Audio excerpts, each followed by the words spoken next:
Hi friends, welcome back to my channel the sisters teach class 10 की इस कक्षा में आप सभी का स्वागत है।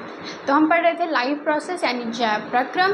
ये है बायोलॉजी का chapter number 1 and lecture number 9। उससे पहले अगर आपने पिछले लेक्चर्स नहीं देखे तो प्लीज़ जाके देख लो क्योंकि इम्पॉर्टेंट है।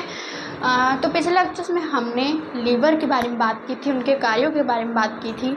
आज के लेक्चर में हम पढ़ेंगे अग्न्याशय यानी पैनक्रियास। ठीक है, तो ये एक पाचक ग्रंथि है, तो इसके बारे में हम बात करेंगे। तो सबसे पहले जो हमारा अग्न्याशय है वो 18 सेंटीमीटर लंबा है एंड 4 सेंटीमीटर चौड़ा है। ठीक है, जैसा कि मैंने यहाँ पे लिखा है कि 18 सेंटीमीटर लंबा है एंड 4 सेंटीमीटर चौड़ा है।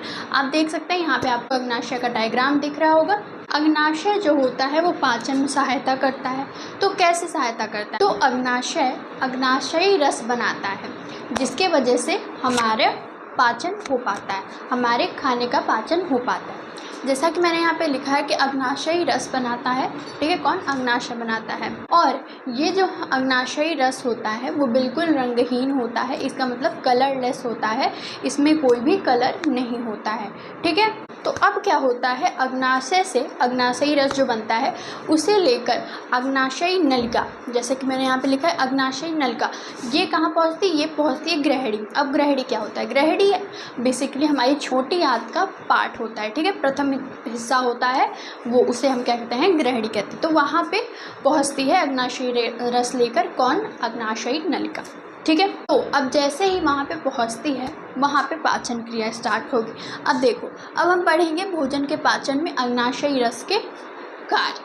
ठीक है, अब देखो ये जो अग्नाशयी रस होता है उसमें 3 एंजाइम होते हैं।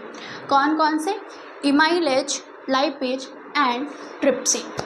ठीक है, तो ये इमाइलेज क्या होता है? इमाइलेज बेसिकली एक एंजाइम है जो कि कार्बोहाइड्रेट को शक्कर में बदलता है। ठीक है, तो मुंह में जो कार्बोहाइड्रेट लार के प्रभाव से बच जाते हैं वो उन बचे हुए कार्बोहाइड्रेट का पाचन ग्रहणी में होता है, यानी कि अग्नाशयी रस द्वारा, एमाइलेज द्वारा होता है। ठीक है, अब लाइपेज क्या करता है? ये वसा को वसा अम्ल में बदलता है। ठीक है, कौन बदलता है? हमारा लाइपेज। ठीक है, अब देखो जब ये वसा को वसा अम्ल बदलता है तो आप यहाँ देख पा रहे होंगे कि ये रुधिर द्वारा अवशोषित कर लिए जाते हैं। वसा अम्ल जो होते हैं वो रुधिर में उपस्थित लसिका या फिर रुधिर द्वारा अवशोषित यानी एब्जॉर्ब कर लेते हैं। ठीक है, अब है हमारा ट्रिप्सिन। ट्रिप्सिन नाम आपको कुछ राइमिंग वर्ड जैसा लगता होगा पेप्सिन और ट्रिप्सिन में।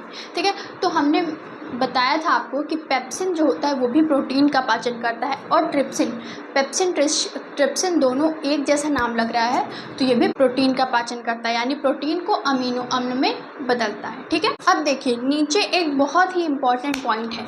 क्या है? देखो यहाँ पे लिखा है कि अग्नाशय की लैंगरहैंस कोशिकाएं इंसुलिन नामक हार्मोन का स्रावन करती हैं जो रुधिर में समान स्तर से अधिक ग्लूकोज को ग्लाइकोजन बदलता है। अब देखो होता क्या है, जब हमारे अंदर ग्लूकोज की मात्रा बढ़ जाती है तो क्या होता है, तो इंसुलिन नामक जो हार्मोन है वो ग्लूकोज को ग्लाइकोजन में बदलता है, जिसके वजह से हमारे शरीर में ग्लूकोज का मात्रा समान हो जाता है। ठीक है, अगर ये समान नहीं है तो इंसुलिन इसको ग्लाइकोजन बदल देगा।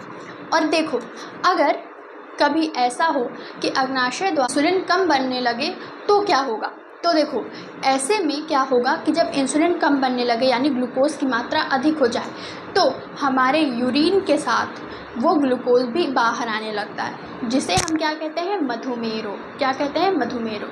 ठीक है, आपको ये बात याद रखनी है कि जब इंसुलिन कम बनने लगता है तो रुधिर में ग्लूकोज की मात्रा ज़्यादा हो जाती है, जिसके कारण यूरिन में हमारे ग्लूकोज भी आने लगता है और उसी रोग को क्या कहते हैं? मधुमेह रोग यानी शुगर।